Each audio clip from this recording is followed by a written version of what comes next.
कल के टॉपिक में से कुछ बात रह गई थी, हमने कहा था कल साथ शेयर करेंगे, उसको वाइंड अप करें, फिर मैं आज के टॉपिक्स में चलाऊंगा। ये छोटा सा कॉन्सेप्ट है, इसको हम जल्दी से देख लेते हैं। इसमें से किस तरह से क्वेश्चन बनेंगे आपके इंटरेस्ट में, हमने कैसे इसे डील करना है, आज हम इसी बात को सीखेंगे। बेटा combustion analysis. Combustion analysis basically एक क्वांटिटेटिव एनालिसिस है बेटा, जो कि इस्तेमाल किया जाता है, इसके बारे को लीड करो यार, जो कि इस्तेमाल किया जाता है एम्पिरिकल फार्मूला डिटरमिन करने के लिए उन कंपाउंड्स का जो कि कार्बन, हाइड्रोजन और ऑक्सीजन से बने होते हैं जी। बेसिक बात है, quantitative analysis used to determine empirical formula of those compounds that contain carbon, hydrogen and oxygen. अच्छा, अब इसके लिए हम करते क्या हैं, हम ये एक बेसिकली छोटा सा एक एक्सपेरिमेंट है, एक तरीकाकार प्रोसीजर है, उसे यूज़ करते हैं। हम एक कंबस्टन ट्यूब लेते हैं बेटा, जो कि जिसमें हम रखते हैं जिस भी कंपाउंड का, जिस भी चीज़ का बेटा हमने कंबस्टन करना होता है उसे बेटा प्लेस करते हैं। इसका प्री वेट सैंपल, पहले से वजन किया सैंपल हम यहाँ पे प्लेस करेंगे। This is basically a pre weighed sample, ये बेटा इसका प्री वेट सैंपल होगा। अब यहां से हम इसे प्रोवाइड करेंगे जी, बेटा ये भी ब्लीड होने वाले मार्कर, यहां से हम इसको प्रोवाइड करेंगे ऑक्सीजन गैस जी। जब ऑक्सीजन गैस प्रोवाइड करेंगे, ऑब्वियस यहाँ पे बर्निंग होगी, और हम जानते हैं कंबस्टन क्या है बेटा, burning of a compound in excess of oxygen. बेटा यहाँ पे हमारे पास दो चीजें बनती हैं, एक कार्बन डाइऑक्साइड, दूसरी वाटर। से मैं कहूंगा the sole product of combustion is the carbon dioxide and water. फिर बेटे हम यहाँ पे दो कंटेनर साथ अटैच करेंगे बेटा। One of the container it contains magnesium perchlorate MgClO4 twice, और दूसरा बेटा हम लिखेंगे यहाँ पे 50% पोटाशियम हाइड्रो ऑक्साइड लेंगे। आप जानते हैं बेटा ये जो मैग्नीशियम परक्लोरेट है, this is basically the water absorber. ये बात पिछले सालों में आ चुकी, आपको आनी चाहिए जी। Magnesium perchlorate is basically a water absorber. बड़ा सिमिलरली अगर हम 50% पोटाशियम हाइड्रो ऑक्साइड की बात करें, this is the carbon dioxide absorber जी। ये बेटा यहाँ पे दो एब्जॉर्बर हैं, यानी जितनी भी अमाउंट वाटर की यहाँ पे बेटा उसको मेजर कर लेंगे, यहाँ पे बेटा जितनी अमाउंट CO2 की उसको हम डिटरमिन करेंगे, और यूँ हमारे पास इसकी कंबस्टन हो गई। अब ऐसा करने के बाद बेटा हमने सिंपली 3 फार्मूलाज लगाने हैं बेटा। चूंकि कल हम पढ़ चुके कि कंबस्टन एनालिसिस के लिए या एम्पिरिकल फार्मूले के लिए बेसिकली हमें सबसे पहला जो स्टेप है वो डिटर्मिनेशन ऑफ परसेंटेज कंपोजिशन करना होता है। तो बेटा इसके लिए 3 फार्मूला आपके लिए बेटा मैं शेयर करता हूँ, जरा देखिए गौर से। परसेंटेज ऑफ कार्बन फाइंड करने के लिए हमारे पास फार्मूला है मास of carbon dioxide divided by mass of compound into 12/44 into 100। फिर बेटा परसेंटेज ऑफ हाइड्रोजन के लिए हम यूज करेंगे mass of water over mass of compound into 2.016। ये जो वैल्यू है ना 2.016, इसके बारे में पिछले सालों में MD गेट में क्वेश्चन आ चुका, मैं इंशाल्लाह अभी शेयर करूंगा किस साल में, लेकिन इसको देखते हैं बेटा। Over 18 into 100। और तीसरी बात बेटा, जो परसेंटेज है ऑक्सीजन की, इसे हम डिटरमिन करते हैं by the method of difference. और ये लाइन आपको याद होनी चाहिए बेटा, पेपर में एंट्रेंस में आ चुका कि किसकी परसेंटेज हम डिटरमिन करते हैं by the method of difference in combustion analysis बेटा, दैट इज ऑक्सीजन। हम क्या करेंगे 100 minus percentage of carbon plus percentage of hydrogen जी। तो ये बेटा हमारे पास एक बेसिकली पूरा कंबस्टन एनालिसिस मैंने ओवरव्यू दे दिया आपको। आइए इसमें से क्वेश्चंस कैसे आने हैं, हमें बेसिकली इस पर बात करनी है। लो जी, बड़ा ही आसान सवाल, यहां तक अगर सबको समझ बातें आ गई हैं तो अब मैं क्वेश्चंस की तरफ मूव करूंगा। असल चीज क्वेश्चन है कि आपको क्वेश्चन कैसे आने हैं। ले जी, बड़ा आसान सवाल, जो बताएगा इंशाल्लाह मुझे खुशी होगी अगर आप इसका जवाब एग्जैक्ट दे देंगे जी। In combustion analysis, mass of which of the following is determined by method of difference? जी यहाँ पे ऑक्सीजन और जवाब नहीं है, डेल्टा ना बेटा, इसको ना जरा इसकी निब ना उल्टा दो बेटा, जवाब डेल्टा, शाबाश, वेरी गुड। कैसे आप बताएं, इसकी वजह बताएं, क्यों डेल्टा, निब इसकी उल्टा दो। क्यों डेल्टा जी, वेरी गुड बेटी, शाबाश। लेकिन आइए इसका जवाब देखते हैं जरा बेटा, क्या है जवाब इसका? वाटर आ गया जी। आप कहेंगे सर क्या हो गया आपको? हमने अभी पढ़ा भाई, पिछली स्लाइड में आपने मुझे दिखाया कि सर ऑक्सीजन है, लेकिन यहाँ आपने वाटर कर दिया। ये क्या तकलीफ है अब आपको? सर बेटा तकलीफ कोई नहीं है, बस आपने छोटी सी बात याद रखनी है। मैंने पढ़ाते बोला, यही तो बात है, तुम लोग चीज़ों पे गौर नहीं करते। आप लोग समझते हो कि शायद ये सब चीज़ें में आती हैं, मैंने कभी नहीं कहा नहीं आती, लेकिन जब टीचर बोलता है ना, तो उसके बोलने की हर बात पे जब तक गौर नहीं करोगे ना, तो बेटा कामयाबी नहीं मिल सकती। लेक्चर की एक एक लाइन तुम्हारे लिए कीमती है। मैंने यहाँ बोला, जहाँ मैंने इस डायग्राम को शेयर किया, मैंने कहा यहाँ से हम इनकी मैसेज को डिटरमिन करते हैं। वो कैसे डिटरमिन करेंगे भाई? तो अब मैं उस स्टेटमेंट को बोल देता हूँ दोबारा से।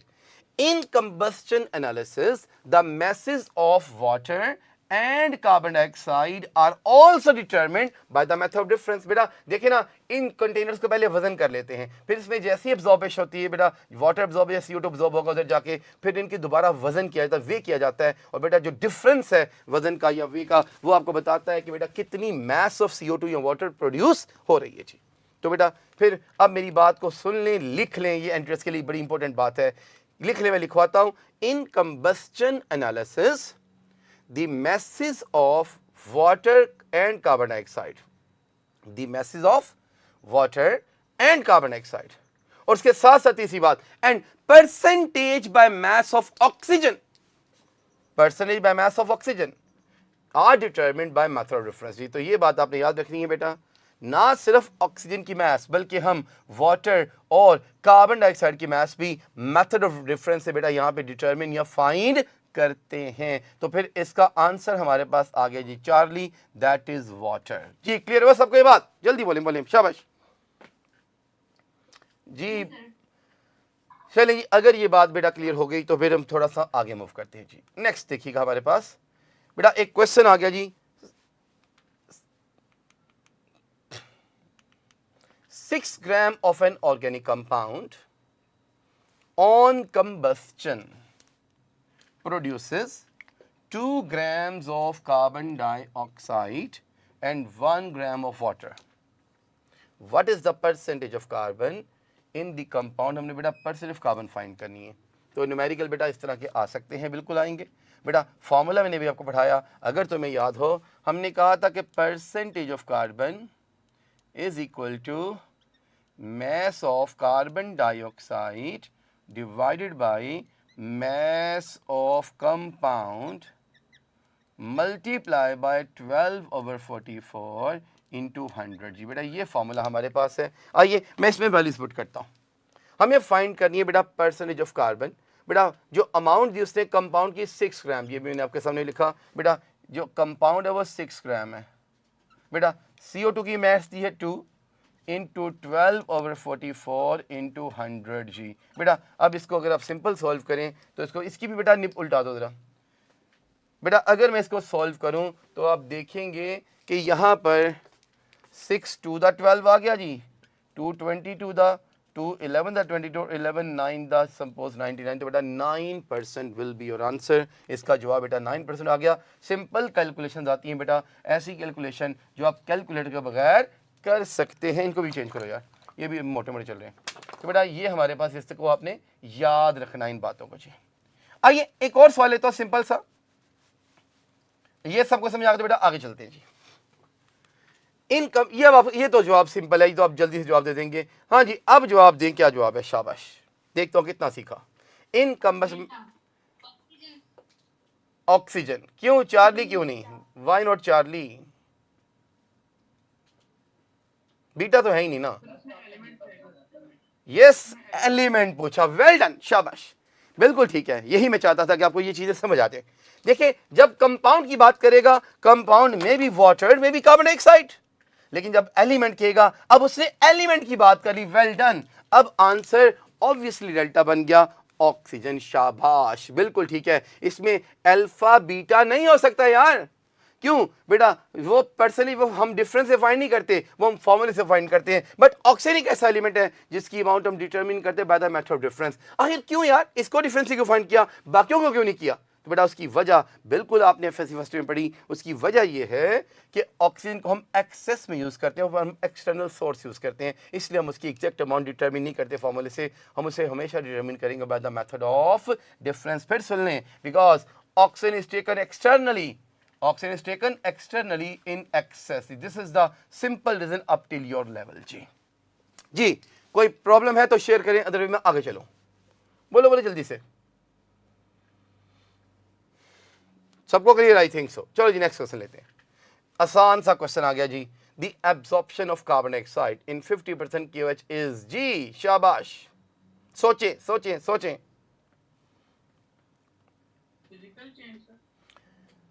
Physical change. कोई और बच्चा इस पे कुछ बोलना चाहे? शाबाश जी। कोई और स्टूडेंट?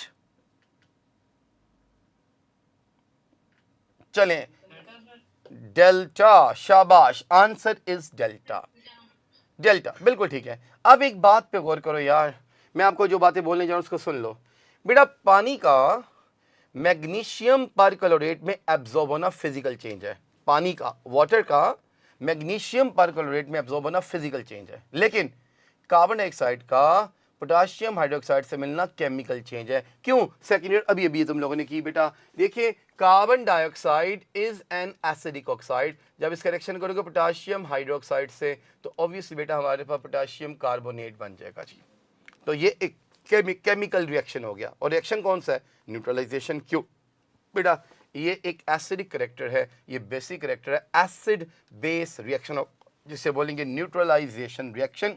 तो आंसर ऑब्वियसली डेल्टा होगा जी बेटा। It is a chemical change as well as a acid base और द न्यूट्रलाइजेशन रिएक्शन। जबकि बेटा पानी का मैग्नीशियम परक्लोरेट में मिल जाना ये एक फिजिकल चेंज थी, ये केमिकल नहीं होता।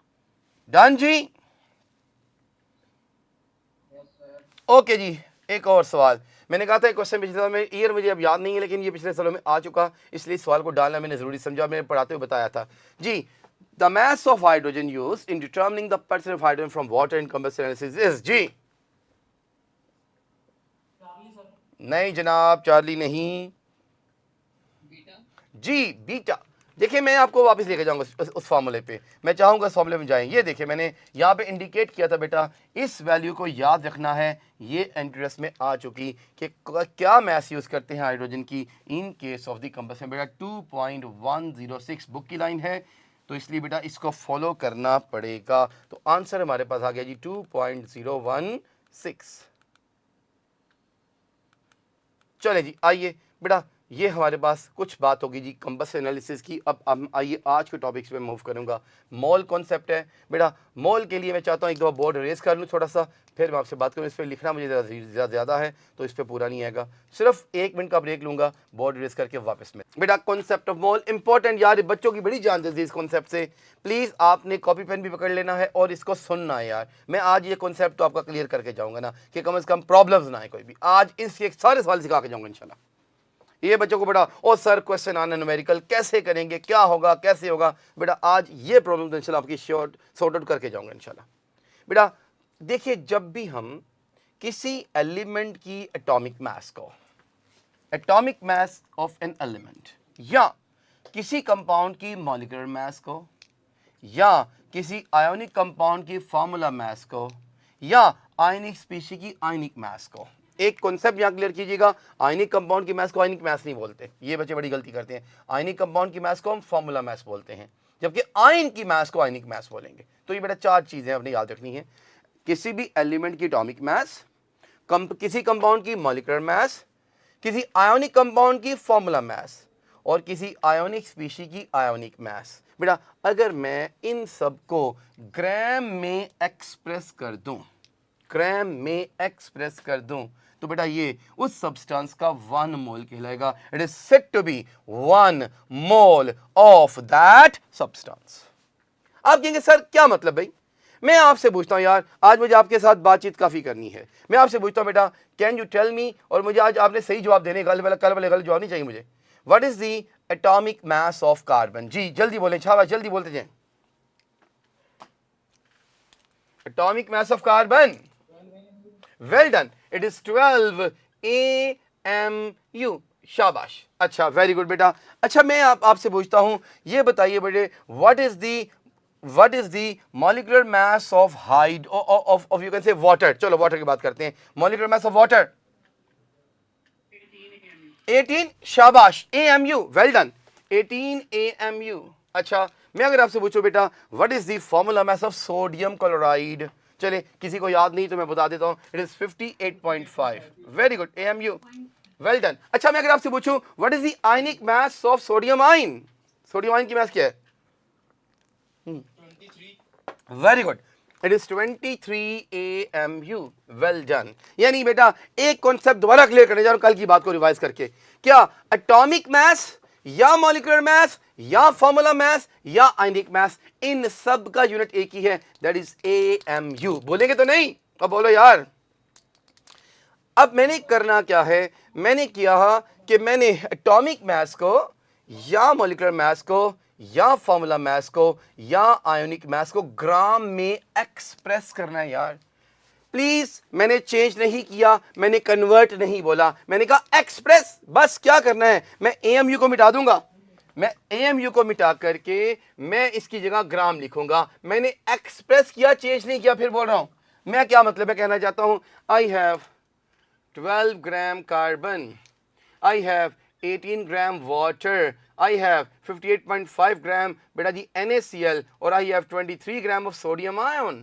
तो बेटा ये सब चीजों का मतलब 1 मोल है, इन सब का मतलब होगा 1 मोल, यानी 12 ग्राम कार्बन का मतलब है 1 mole of carbon, 18 gram water का मतलब है 1 mole of water, 58.5 gram sodium chloride का मतलब है 1 mole of NaCl and 23 gram of sodium ion का मतलब है बेटा 1 मोल ऑफ सोडियम आयन जी। तो ये बेटा जी छोटा सा कॉन्सेप्ट है, क्लियर हुआ? आइए मैं इन्हीं को लेकर के 4 टर्म्स और सिखाने जा रहा हूं आपको, 4 टर्म्स और सिखाऊंगा। वो क्या बेटा, जरा गौर से सुनना। मैं कहूंगा किसी भी एलिमेंट, जैसे कार्बनिक एलिमेंट है, उसके लिए मोल उसका ग्राम एटॉमिक मास कहलाता है। सो बेटा किसी भी एलिमेंट के लिए ग्राम एटॉमिक मास उसका 1 मोल होता है। यानी क्या मतलब, atomic mass expressed in grams. अच्छा, किसी कंपाउंड के लिए बेटा, किसी कंपाउंड जैसे वाटर की एग्जांपल ली बेटा, ग्राम मॉलिक्यूलर मास इसका 1 मोल होगा। इस तरह किसी भी आयोनिक कंपाउंड के लिए ग्राम फॉर्मूला मास और किसी भी आयोनिक स्पीशी के लिए ग्राम आयोनिक मास, ये सब इनके 1 मोल कहलाएंगे। गॉट इट जी? मतलब क्या, किसी एलिमेंट के लिए atomic mass expressed in grams, किसी कंपाउंड के लिए molecular mass expressed in grams, किसी आयोनिक कंपाउंड के लिए formula mass expressed in grams और किसी आयोनिक स्पीशी के लिए the ionic mass expressed in grams, इन सब का मतलब बेटा जी 1 मोल। तो बेटा ये चारों का मतलब भी 1 मोल ही है जी। ये कॉन्सेप्ट क्लियर हुआ? बोले जल्दी से। ओके तो बेटा आइए फिर इसका फॉर्मूला देखते हैं मोल निकालने का। बिल्कुल 9th क्लास या टीचर पढ़ाता है, मैस ओवर मोलर मैस। मैंने भी यही पढ़ाना है, मैंने कोई नई चीज़ नहीं करवानी। It's mass over molar mass, mass over molar mass, mass over molar mass. तो आइए कुछ MCQs लेते हैं यार, इसमें से क्वेश्चन कैसे आ चुके या कैसे आएंगे। लो जी, एक आसान सवाल आपके लिए, कॉपी पेन पकड़े, सॉल्व आपने करना है without calculator. Please no calculator allowed, घर में भी कैलकुलेटर अलाउड नहीं है। What is the mass of 2 moles of chlorine gas if it is relative mass of chlorine 35.5 AMU? जी इन्होंने जवाब दिया अल्फा। कोई और इसके बारे में कुछ कहना चाहे? बीटा। ओके, कोई और कुछ कहना चाहे? बीटा। चलिए जवाब देखते हैं क्या है। जवाब इज अल्फा। क्यों बेटा, आप देखें क्लोरीन गैस, बहुत से बच्चे ये ना ख्याल नहीं कर पाते, क्या Cl लेते हैं क्लोरीन गैस? मैं कहूँगा नहीं। जब भी वो क्लोरीन गैस की बात करेगा बेटा, इसका मतलब होता है Cl2, hydrogen gas H2, fluorine gas F2, ozone gas O3, oxygen gas O2। बेटा एलिमेंटल फॉर्म लेनी है प्लीज, एटॉमिक फॉर्म कभी नहीं लेनी। प्लीज टेक एलिमेंटल फॉर्म, क्योंकि Cl जो क्लोरीन है ये एग्जिस्ट Cl2 की फॉर्म में करता है, Cl की फॉर्म में एग्जिस्ट नहीं करता। हाइड्रोजन H2 की फॉर्म में एग्जिस्ट करता है यार। जो इसकी नॉर्मल एग्जिस्टेंस वाली बेटा बात है हम उसी को लेते हैं, ये अपनी इसकी मॉलिकुलर फॉर्म है, इसकी एलिमेंटल फॉर्म है बेटा। तो ये आ गया Cl2। अब अगर Cl2 की बात करेंगे, एटॉमिक मास 35.5 है बेटा, ये आ गया 35.5 इंटू 2 71 आ गया, ये 1 मोल की मास है बेटा। अगर 2 मोल हैं, इससे मल्टीप्लाई 2 करेंगे, आंसर बनेगा 142 ग्राम्स। तो yes, answer will be alpha. इस क्वेश्चन को करवाने का मकसद था कि आपको ये बात समझा देनी कि जब भी गैस की बात करेगा तो बेटा ये हमेशा जो गैसेज होती हैं अपनी ज़्यादा गैसेज डायटोमिक फॉर्म में एग्जिस्ट करती हैं। नाइट्रोजन हो गया, ऑक्सीजन हो गया, हाइड्रोजन हो गया, क्लोरीन फ्लोरीन हो गया, ब्रोम, ये सारे के सारे बेटा डायटोमिक फॉर्म में एग्जिस्ट करते हैं जी। क्लियर? आओ जी एक और एमसीक्यू लेते हैं इसका। ये 2016 एमडीकैट में क्वेश्चन आया था, ना सिर्फ 2016 एमडीकैट में बल्कि नम्स 2020 में भी क्वेश्चन आ चुका है। ये वाला बड़ा आसान सवाल है बिल्कुल, और ये हमारी एफएससी की टेक्स्ट बुक का क्वेश्चन है बेटा, एक्सरसाइज 0.25 जी। मुझे बताएंगे कैसे 0.25 बेटा, कुछ गाइड करेंगे इस पे, कैसे सॉल्व किया आपने? कि बस याद कितना सी 8/32 को डिवाइड कर दिया, क्यों किया, वजह?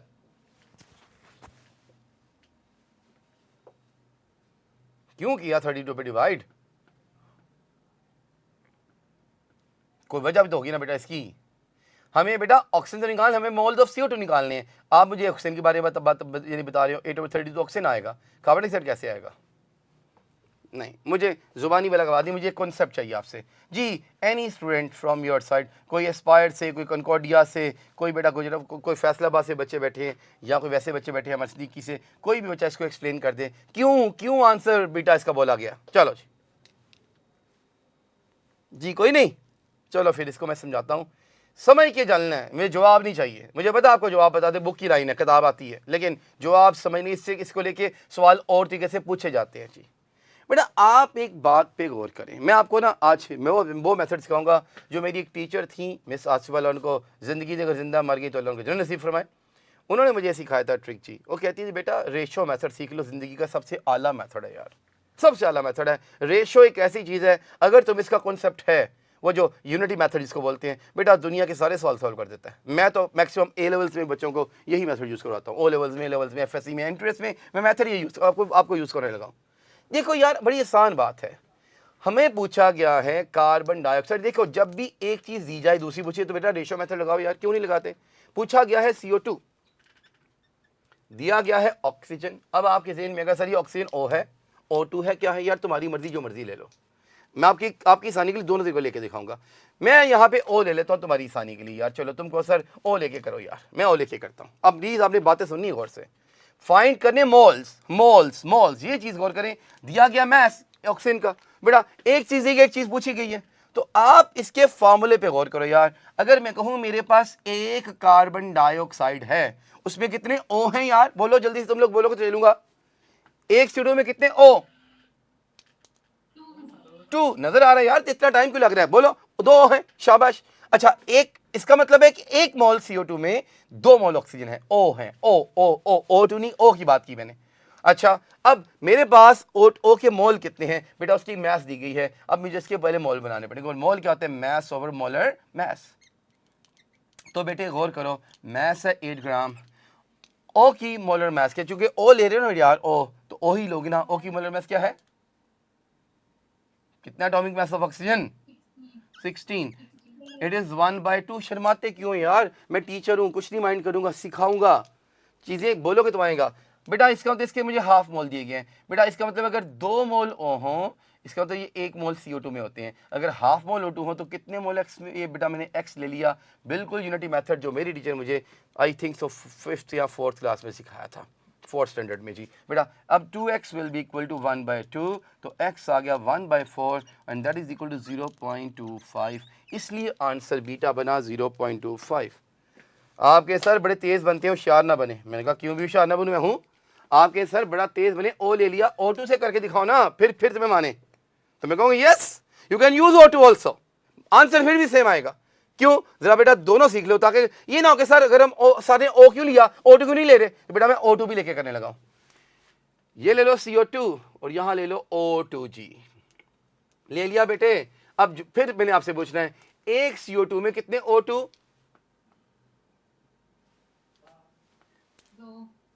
कितने O2? 2। एक CO2 में कितने O2?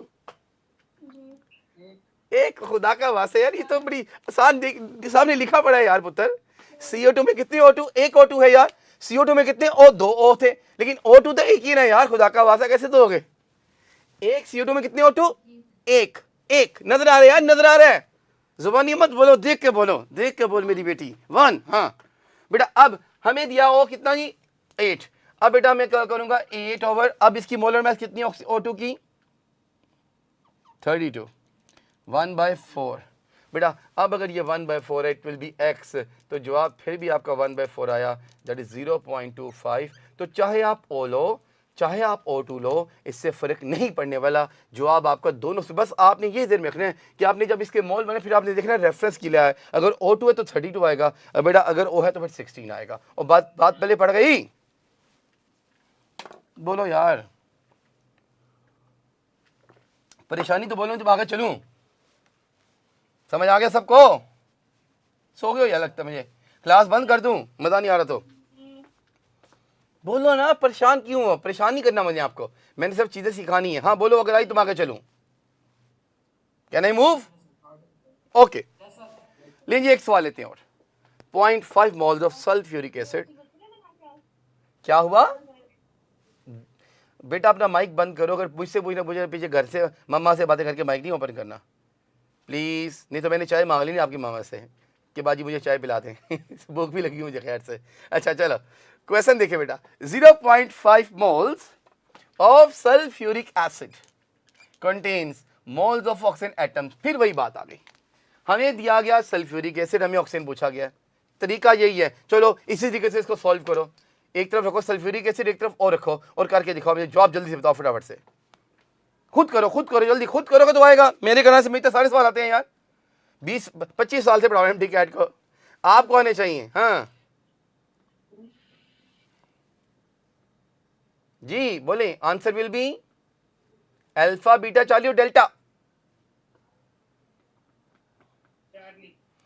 चार्ली, शाबाश। आइए अब मैं भी कर देता हूं इसको, अब मुझे भी आ गया बेटा। देखिए मैं एक तरफ रखता हूं H2SO4, जो मुझे दिया गया, पूछा गया जी ऑक्सीजन एटम्स, तो बेटा ऑक्सीजन एटम O होता है। एटम, ये देखिए ये बातें गौर करने में लेती है इंटरेस्ट में, जहां से बच्चे गलती करते हैं। O पूछा, O मॉलिक्यूल पूछा, फिर O2 लिखते। चलो O पूछा गया, एटम पूछा गया। बेटा अब तुम गौर करो, अगर एक सल्फ्यूरिक एसिड है उसमें O4 हैं यार, नजर आ रहा है? फॉर्मूला से देखा, मैं खुद से नहीं कर रहा, फॉर्मूले में लिखा है O4, एक में 4 हैं। हमें कितने मोल दिए sulphuric acid? 0.5, it will be x, तो x आ गया बेटा जी 4 × 0.5, बेटा आंसर आ गया 2, क्योंकि 0.5 मतलब 1/2 होता है, तो आंसर 2 आ गया। अगर इसी सवाल में वो ऑक्सीजन मॉलिक्यूल पूछ लेता यार, तो फिर यहाँ पे आप O2 रखते। अगर पूछता हूं मैं, अगर इसी सवाल में चेंज करता हूँ एटम की, बेटा का मैं ऑक्सीजन मॉलिक्यूल्स, कितने ऑक्सीजन मॉलिक्यूल्स हैं बेटा? फिर इस सवाल को सॉल्व करने के लिए आप क्या करते? आप एक तरफ H2SO4 रखते, ऑक्सीजन मॉलिक्यूल आपको होता है O2 होता है। तो बेटा एक देखो, अब इसके यार आपके मार्कर खत्म हो गए बेटा। एक H2SO4 में 2 O2 बनेंगे, क्योंकि 4 में तो 2 O2 बन जाएंगे। बेटा अगर ये 0.5 है, इट विल बी x, तो ये आता जी 2 × 0.5, तो आंसर आता 1। बेटा अगर मॉलिक्यूल पूछता तो आंसर O2 यूज़ करते, क्योंकि एटम पूछा तो हमने O यूज़ किया। जी ये कॉन्सेप्ट क्लियर हुआ? बोलो बोलो। ओके जी बेटा, वेलकम बैक। आइए नेक्स्ट सेशन एक और लेते हैं। मैं चाहता हूं मैक्सिमम प्रैक्टिस हो जाए, क्योंकि ये चीज़ें प्रैक्टिस को मांगती है। 3 moles of calcium will contain dash grams of calcium. 2018 MD-CAT का सवाल, देखिए कितना आसान सवाल आता है। जरा इसको जल्दी से सॉल्व करके मुझे बता दें जवाब फटाफट से। देखिए हमने मैस फाइंड करनी है बेटा। मैस के लिए फॉर्मूला हमने पढ़ा था, मोल क्या होता है? Mass over molar mass. तो बेटा मैस क्या होगा? Mole multiply by molar mass. जरा फटाफट से इसको सॉल्व करो, मुझे इसका जवाब बताओ जल्दी से। जी बेटा आंसर इज 120, शाबाश। क्यों बेटा? हम जानते हैं कि हमारे पास 3 मोल हैं, और बेटा कैल्शियम होता है 40, 3 4 12, तो बेटा 120 gram is the answer. You are 100% right sir, 120 is the answer जी। आइए एक और सवाल लेते हैं। 2017 में MD-CAT का पेपर 2 दफ़ा हुआ था, क्योंकि ऐसा हुआ था कि पेपर लीक हो गया। बेटा फिर रिकंडक्ट हुआ, तो ये रिकंडक्ट में क्वेश्चन आया था। अब देखिए जो सवाल मैंने पीछे आपको 2 करवाए हैं, बिल्कुल उसी तरह का क्वेश्चन आ गया फिर से। आसान बात, determine the moles of O in 10.6 grams of Na2CO3।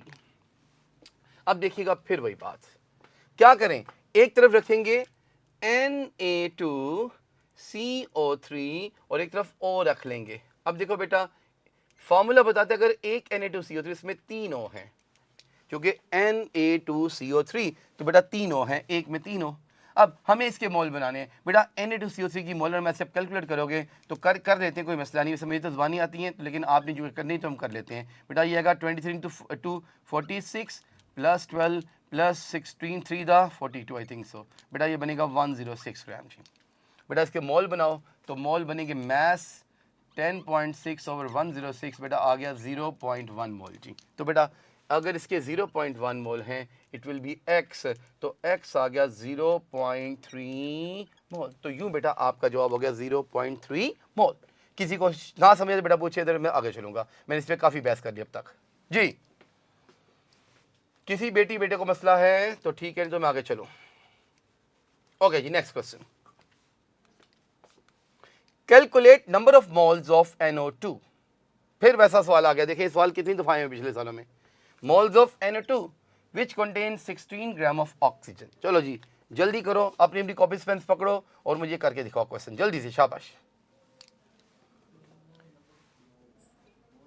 Aspire Faisalabad वाले बच्चों कर रहे हो, कुछ समझ आ भी रही कि नहीं? एस्पायर फैसलाबाद, कनकोडिया के कोई बच्चे बैठे हैं, माइक वगैरह उनका देखिए कोई ऑन है, उनका कैमरा वगैरह? ओके जी बेटा आप इसको करके मुझे बताओ कैसे करेंगे, जो आप बताएं इसका मुझे, शाबाश।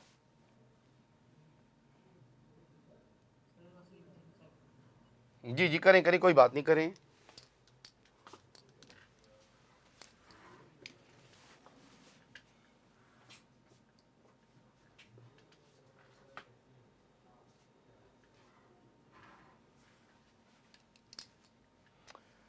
जी ये तो आसान सवाल है, जल्दी क्यों नहीं हो रहा तुम लोगों से, क्या प्रॉब्लम आ गई? बिल्कुल अभी CO2 वाली एग्जाम्पल बिल्कुल वैसे ही जवाब है, क्या इशू हो गया है? जी आंसर इज 0.5, बिल्कुल ठीक है। चलिए मैं एक दफा फिर करता हूं तुम लोगों के लिए, क्या याद करोगे कि सर ने दोबारा करवा दिया। बेटा आप अगर गौर करें यहां पर मेरे पास, तो हमारे पास हमने फाइंड करना है मोल्स ऑफ NO2, तो मैं एक तरफ NO2 रख लेता हूं यार।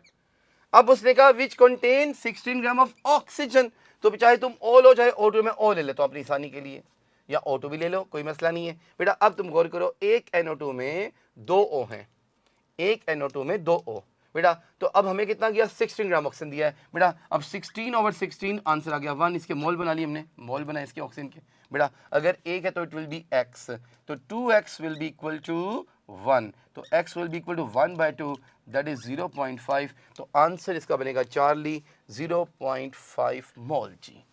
जी सबको क्लियर बेटा? ओके जी अगर क्लियर तो बेटा नेक्स्ट एक और सवाल देखते हैं, शाबाश। लुक हियर जी। जी 1.5 mole of phosphoric acid dissolves in aqueous solution, how many moles of negative and positive ions are collected all together? तो बेटा इस सवाल को करने के लिए आसान सा तरीका, पहले इक्वेशन बना लो। H3PO4 को जब पानी में डालते हैं बेटे, ये पानी में डालने पर डिसोसिएट होकर के H पॉजिटिव आइन देगा और बेटा फॉस्फेट आइन देगा। अब तुम अगर गौर करो, पॉजिटिव नेगेटिव में ऑल टुगेदर रखा है, यानी एक अगर मॉलिक्यूल टूटता है, से 3 पॉजिटिव और 1 नेगेटिव बनता है। यानी मैं कहूँगा कि अगर मैं एक तरफ H3PO4 रखता हूँ और एक तरफ आयन्स रखता हूँ बेटा, तो एक मॉलिक्यूल से 4 आयन बनते हैं, क्योंकि 3 हाइड्रोजन के 1 फॉस्फेट का। तो बेटा अब 1 से 4 यानी 1 मोल से 4 मोल, लेकिन हमें दिया 0.5 मोल। अगर ये 0.5 मोल है इट विल बी x, तो x आ गया बेटा 4 × 0.5, आंसर आ गया 2, क्योंकि 0.5 होता है 1/2। बेटा answer will be delta 2 is the answer जी। क्लियर हुआ सबको ये वाला क्वेश्चन? जी बेटा मैंने ये कहा कि सल्फ्यूरिक एसिड को पानी में जैसे डालेंगे ये आयोनाइज हो गए, हमारे पास 3 मोल हाइड्रोजन के दे रहा है, क्योंकि 3 हाइड्रोजन है और 1 मोल फॉस्फेट आयन का देता है। टोटल आयंस हो गए 3 और 1 4, तो 1 मॉलिक्यूल से 4 आयंस बनते हैं। 1 मोल से 4 आयंस, 1 मोल से 4 आयंस, तो 0.5 मोल से कितने बनेंगे? It will be x। तो बेटा जब मल्टीप्लाई करेंगे आंसर आ गया 2। चूंकि 0.5 होता है 1/2, तो बेटा 4 × 1/2 आंसर विल बी 2। तो बेटा आंसर डेल्टा जी। क्लियर हुआ? ओके जी, अगर यहां तक सबको क्लियर तो बेटा आइए मैं बात करूंगा एवोगैड्रोस नंबर को लेकर के। जी बेटा अभी हमने पूछा मोल क्यों पढ़ा? बेटा जब भी हम किसी सब्सटेंस का 1 मोल लेते हैं, उस 1 मोल में जितने नंबर ऑफ एटम्स या मॉलिक्यूल्स या आयंस पाए जाते हैं, the number of atoms, molecules और ions in 1 mole of a substance. मैंने इसको थोड़ा एलेबोरेट करके लिखा कि 1 ग्राम एटम में या 1 ग्राम कंपाउंड में या 1 ग्राम आयन में, बेटा तो वो जो होंगे उन्हें बोलेंगे एवोगैड्रोस नंबर। यानी किसी भी चीज का 1 मोल हो, उसमें जो नंबर ऑफ पार्टिकल्स होते हैं that is said to be the Avogadro's number. और इसकी वैल्यू तुम जानते हो बेटा 6.02 × 10⁻23 होती है। जी बेटा एग्जाम्पल अगर इसके लिए सपोज करें, मैंने आपसे कहा जैसे बेटा 1.008 ग्राम हाइड्रोजन अगर हो, ये इसका 1 मोल है। क्या किया मैंने? एटॉमिक मास को ग्राम में एक्सप्रेस किया। बेटा इस 1 मोल में इतने एटम्स होंगे हाइड्रोजन के। एटम्स है ना, क्योंकि एलिमेंट है, हाइड्रोजन एक एलिमेंट है। जैसे बेटा सोडियम एक एलिमेंट है, इसका अगर 23 ग्राम लें बेटा 1 मोल के बराबर है, इसमें भी इतने ही एटम्स होंगे। लेकिन जैसे ही मैं पानी की बात करता हूं बेटा, सपोज कि मेरे पास 18 ग्राम वाटर है, इसका मतलब है 1 मोल वाटर, तो इसमें बेटा इतने मॉलिक्यूल्स होंगे वाटर के। किसी भी कंपाउंड के मॉलिक्यूल्स, किसी भी एलिमेंट के एटम्स और किसी आयोनिक स्पीशी के आयन्स। जैसे बेटा 633 ग्राम NO3 का मतलब है 1 मोल NO3 नाइट्रेट आयंस। बेटा अब इसमें इतने आयंस होंगे जी, एवोगैड्रोस नंबर ऑफ आयंस। तो फिर एवोगैड्रोस नंबर क्या हुआ? Avogadro's number is basically the number of particles in 1 mole of a substance. किसी भी सब्सटेंस के 1 मोल में जो नंबर ऑफ पार्टिकल्स हैं वो उसके एवोगैड्रोस नंबर कहलाएंगे। जी कॉन्सेप्ट क्लियर हुआ? अब वो पार्टिकल्स होंगे, अगर बेटा एलिमेंट है तो एटम्स होंगे, अगर कंपाउंड है तो मॉलिक्यूल्स होंगे, अगर बेटा कोई आयनिक कंपाउंड है तो फॉर्मूला यूनिट्स होंगे, और अगर कोई आयनिक स्पीशीज तो बेटा आयन्स होंगे। मैंने चारों टर्म्स बार बार बोल रहा हूं, आज से मैंने यही टर्म्स सारी आज यूज की हैं। एलिमेंट के लिए पार्टिकल्स एटम्स होते हैं, किसी कंपाउंड के लिए पार्टिकल्स मॉलिक्यूल्स होते हैं, किसी आयोनिक कंपाउंड के लिए पार्टिकल्स फार्मूला यूनिट्स होते हैं, और किसी आयोनिक स्पीशी के लिए यूनिट बेटा जो पार्टिकल्स होते हैं वो बेटा जी क्या होते हैं? आयन्स होते हैं। चारों टर्म्स बेटा आपको याद नहीं चाहिए। फिर उसके बाद आपकी बुक में ये 3 फार्मूलाज लिखे हैं, ये 3 फार्मूलाज आपको बेटा जी याद होने चाहिए। तो देखिए कौन से फार्मूलाज जी, ज़रा गौर कीजिएगा। ये 3 फार्मूलाज जी, लुक हियर बेटा, किसी भी एलिमेंट से नंबर ऑफ एटम्स निकालने के लिए mass of element over atomic mass into Avogadro's number. किसी मॉलिक्यूल से, किसी कंपाउंड से मॉलिक्यूल्स निकालने के लिए mass of compound over molecular mass into Avogadro's number, और किसी भी आयनिक स्पीशी के आयंस निकालने के लिए mass of ion over ionic mass into Avogadro's number.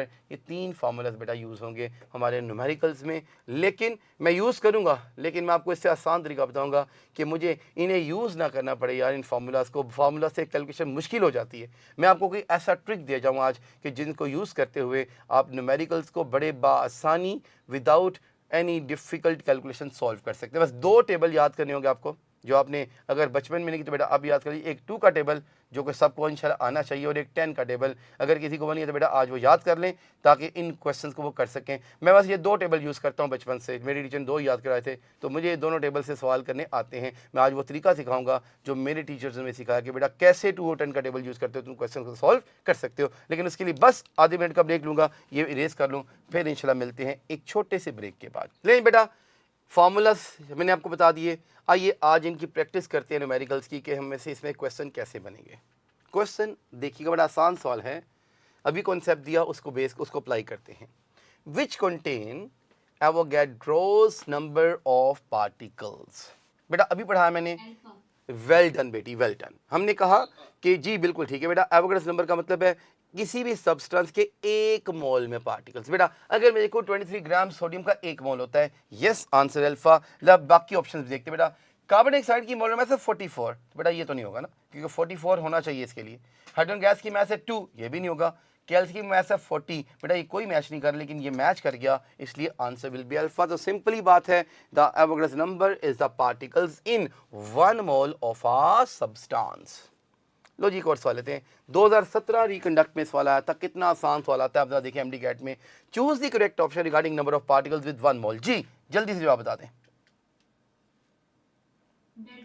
Very good, delta, शाबाश, इसमें कोई सोचने की बात ही नहीं है, डेल्टा इज द आंसर जी, वेल डन।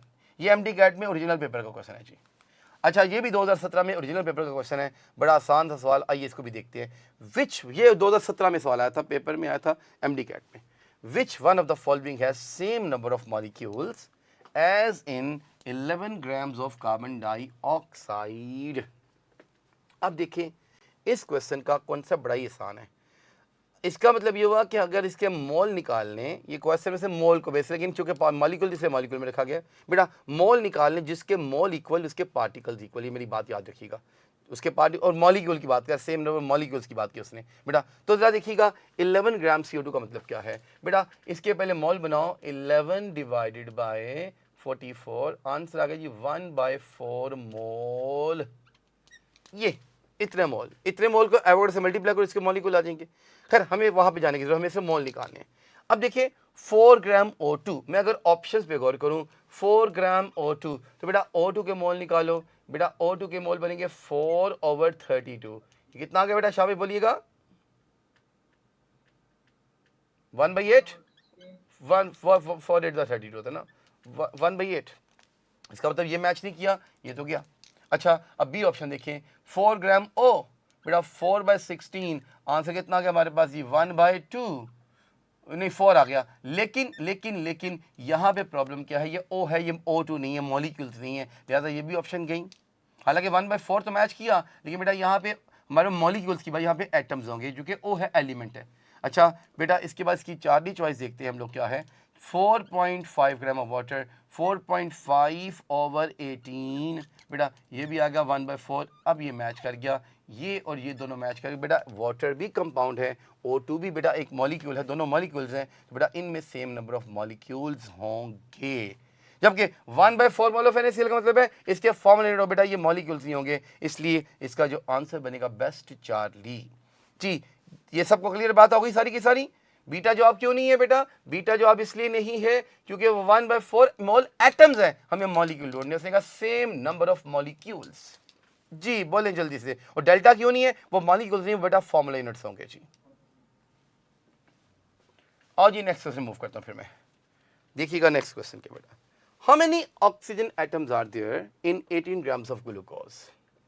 आइए सवाल बड़ा ही सिंपल, लेकिन अगर आपने वो फार्मूलाज गलती से यूज कर लिए तो फिर इंशाल्लाह मुश्किल, लेकिन मुश्किल नहीं, बच्चे कर भी लेते हैं, लेकिन मैं आपको फार्मूला पे नहीं लेके जाऊंगा, लेकिन सिखाऊंगा जरूर पहले फार्मूला। क्या तरीका है बेटा, नंबर ऑफ एटम्स निकालने हैं इन 18 gram of glucose. Number of atoms कौन से, ऑक्सीजन के। तो बेटा अब इसका फॉर्मूला क्या बनेगा, नंबर ऑफ एटम्स निकालने के लिए हम कहेंगे बेटा जी सबसे पहले mess divided by molar mass multiply by Avogadro's number multiply by atomicity of oxygen. कितने ऑक्सीजन मौजूद हैं इसमें इन ग्लूकोज जी, ये बात होगी, ठीक है। ये फॉर्मूला बनेगा, क्योंकि बेटा यहां तक आएंगे नंबर ऑफ मॉलिक्यूल्स, एटम्स निकालने के लिए ये साथ मल्टीप्लाई करें, क्योंकि बेटा ग्लूकोज एक मॉलिक्यूल है, यहां तक फॉर्मूला मॉलिक्यूल देगा, लेकिन जब हम यहां से बात करेंगे एटॉमिसिटी ऑफ ऑक्सीजन की, तब ये बेटा फॉर्मूला अप्लाई होगा। अब मैं बेटा इसकी वैल्यूज पुट करके देखता हूं। मैस प्रोवाइडेड 18 ग्राम जी, ग्लूकोज की मोलर मास 180 आपको सबको आती है, एवरेज नंबर होगा 6.02 × 10⁻23, और उसकी एटॉमिसिटी है जी, एक ग्लूकोज में C6H12O6 हैं, बेटा 6 ऑक्सीजन होते हैं क्योंकि C6H12O6। तो बेटा ये कैलकुलेशन कुछ बनती है। अब इसको करना वैसे तो आसान है, कोई मुश्किल नहीं है, लेकिन बेटा देखने में लगता है अभी कम मुश्किल फंस गया, डेसिमल भी आ गया, ये भी आ गया, वो भी आ गया, मुश्किल हो गया ना काम थोड़ा। जवाब आ जाएगा, ऐसा नहीं कि जवाब नहीं आएगा, लेकिन थोड़ा सा टीडियस। चलिए करते हैं। 18 10 द 180 आ गया, 6 6 द 36 आ गया, इसको अप्रोक्सीमेट 36 लेता हूँ, इंटू 10⁻22 ये बनेगा जी। और अगर इसके बाद 3.6 करता हूँ तो बेटा 3.6 इंटू 10⁻23 बन जाएगा 23 जी। तो ये जवाब आ गया आपका। ये बेटा तरीका था फॉर्मूला का, कोई शक नहीं इसमें, बिल्कुल ठीक तरीका है। लेकिन मैंने जैसे कहा, मैंने वादा किया कि मैं आपको फॉर्मूला नहीं पढ़ाऊंगा, मैं आपको इजी वे बताने वाला हूँ। वो इजी वे क्या है? रेशो मेथड, जो मेरी टीचर ने सिखाया था फोर्थ फिफ्थ क्लास में। सुनो यार, ये मेथड बड़ा आसान है। आपने एक बात समझ लेनी है, जब भी आपको ये दिया जाए, आपने इसको नहीं देखना, आपने गिवन अमाउंट की बजाय एक मोल पे चले जाना है। यार प्लीज ये बातें नोट कर लो। गिवन अमाउंट को भूल के एक मोल पे जाओ, गिवन अमाउंट को भूल के एक मोल पे जाओ, गिवन अमाउंट को भूल के एक मोल पे जाओ। अब ग्लूकोज का एक मोल 180 ग्राम होता है, तो बेटा मेरी बात सुनो, 180 ग्राम ग्लूकोज, एक मोल पे जाना है, एक मोल पे जाना है बेटा। अब जब भी एक मोल की बात करोगे यार, एक चीज तो शर्त होगी, एक मोल में जो पार्टिकल्स हैं वो एवोगाड्रोस होते हैं। हमारे लिए लाजम है, फर्ज है, शर्त है कि हमें यहाँ पे एवोगाड्रोस लिखना है। चलिए मैं सिंपल लिखता हूँ, 6 × 10⁻23 लिख लेता हूँ, 6/02 भी लिख सकते, कोई मसला नहीं, सिर्फ आपको सिखा रहा हूँ। एक मोल पे गए, हमने 18 ग्राम नहीं लिखा, ये चाहे 6 होता 5 होता, मुझे इससे गर्ज नहीं है, मुझे 180 पे गया, एक मोल पे गया। एक मोल में पार्टिकल्स हैं इतने, लेकिन बेटा हमें पार्टिकल्स नहीं चाहिए, हमें पार्टिकल्स में से ऑक्सीजन चाहिए। तो बेटा कितने ऑक्सीजन एक मोल में? बेटा 6 ऑक्सीजन हो गए जी। लो जी, एक मॉलिक्यूल में 6 ऑक्सीजन, ये सिंपल कैलकुलेशन है। अब मैंने जैसे कहा था बेटा, मुझे या तो 2 का टेबल यूज़ करना है या 10 का टेबल यूज़ करना है। मुझे चाहिए 18 ग्राम, 180 नहीं चाहिए। अब 18 ग्राम बनाने के लिए अगर मैं इसको 10 पे डिवाइड कर दूं तो क्या ये बन गया बेटा 18 ग्राम? Yes it is 18। और ये बेटा हमारे पास आ गया जी 36 × 10⁻22, और बेटा सिंपल 3.6 × 10⁻23। अब देखें विद इन 10 सेकेंड्स जवाब आपके सामने आ जाएगा, फार्मूला लगाने की ज़रूरत नहीं पड़ती। अब मैं सिंपल बोलने जा रहा हूँ, फिर चीज़ों को सुन लें। नंबर ऑफ एटम्स का सवाल आए, नंबर ऑफ मॉलिक्यूल्स का सवाल आए, नंबर ऑफ बॉन्ड्स का सवाल आए, नंबर ऑफ इलेक्ट्रॉन्स का सवाल आए, नंबर ऑफ प्रोटॉन्स का सवाल आए। जब भी बेटा आपने रेशो लिखनी है, किससे? एक मोल से। आपने इस अमाउंट की बजाय एक मोल पे जाना है, और इस एक मोल से आपने मल्टीप्लाई डिवीजन करके इस अमाउंट को गेन करना है। अभी मैं और प्रैक्टिस करवाता हूँ, जरा देखिएगा। ये सवाल सबको समझ आया? मुझे बताइए जल्दी से, बोले बोले, फिर मैं आगे चलूंगा इंशाल्लाह, और प्रैक्टिस करवाऊंगा, लेकिन बोले इसको समझ आया तो आगे चलता हूँ। फिर लो जनाब, सवाल आ गया फिर, the number of molecules in 9 grams of ice is. MD का 2014 का सवाल है। आप कहिए सर इसके लिए रेशो कैसे लगाओगे? बेटा बड़ा ही आसान तरीका लगाने लगा। फिर मैं वही बात, मुझे इसको भूल जाना है यार, मुझे इसके एक मोल पे जाना है, एक मोल पे जाना है यार, ये बात लिख लो, एक मोल पे जाना है। बेटा पानी का एक मोल 18 ग्राम होता है। अब अगर 18 ग्राम पानी हो तो मेरे पास फ़र्ज़ हो गया कि मैंने लिखना है एवोगाड्रोस नंबर, क्योंकि बेटा एक मोल में मॉलिक्यूल्स एवोगाड्रोस होंगे 6.02 × 10⁻23। एक मोल में इतने मॉलिक्यूल्स, हमें कितना लेना है? 9 ग्राम। बेटा 18 को 9 में कन्वर्ट करना है, बेटा 2 पे डिवाइड करना शुरू कर दो, आसान तरीका है। ये 9 आ गया, ये अगर 3.01 × 10⁻23। तो आप देखिए विद इन 10 सेकेंड आपका जवाब आ गया कि बेटा आपने 18 9 की 18 से करके रेशो ली, और बेटा you get your answer, the answer will be delta. ये बात समझ आई बेटा सबको? बोले बोले जल्दी, आप बोलेंगे मैं आगे चलूंगा। इजी मेथड है कि नहीं? वो बोलो यार, इजी मेथड दे रहा हूँ। चलो फिर तो ये बातें बोलेंगे ना, मुझे फिर आपसे बात करके मुझे अच्छा लगता है। जब बच्चा इंटरेक्टिव नहीं तो फिर मुझे समझ नहीं आती कि मैंने आगे भी पढ़ाना कि नहीं पढ़ाना। और मैं एक और सवाल लेता हूँ यार आप तुम्हारे लिए, मैं मैक्सिमम प्रैक्टिस कराऊंगा ताकि तुम बाद में मेरे बाद प्रैक्टिस करनी सवाल होंगी, ताकि तुम्हें खुद भी आए। और जी चलो जी, how many electrons are present in 1 mole of hydrogen जी गैस एट आरटीपी? बेटा फिर वही बात, electrons, number of electrons find करने हैं। एक मोल पे जाओ यार बेटा, एक मोल, वैसे उसने एक मोल की बात ही की है, तो एक मोल में अब तुमने गौर करना है, जब भी मैं एक मोल लेता हूं तो बेटा मेरे पे फर्ज हो गया नंबर के लिए एवोगाड्रोस लिखना।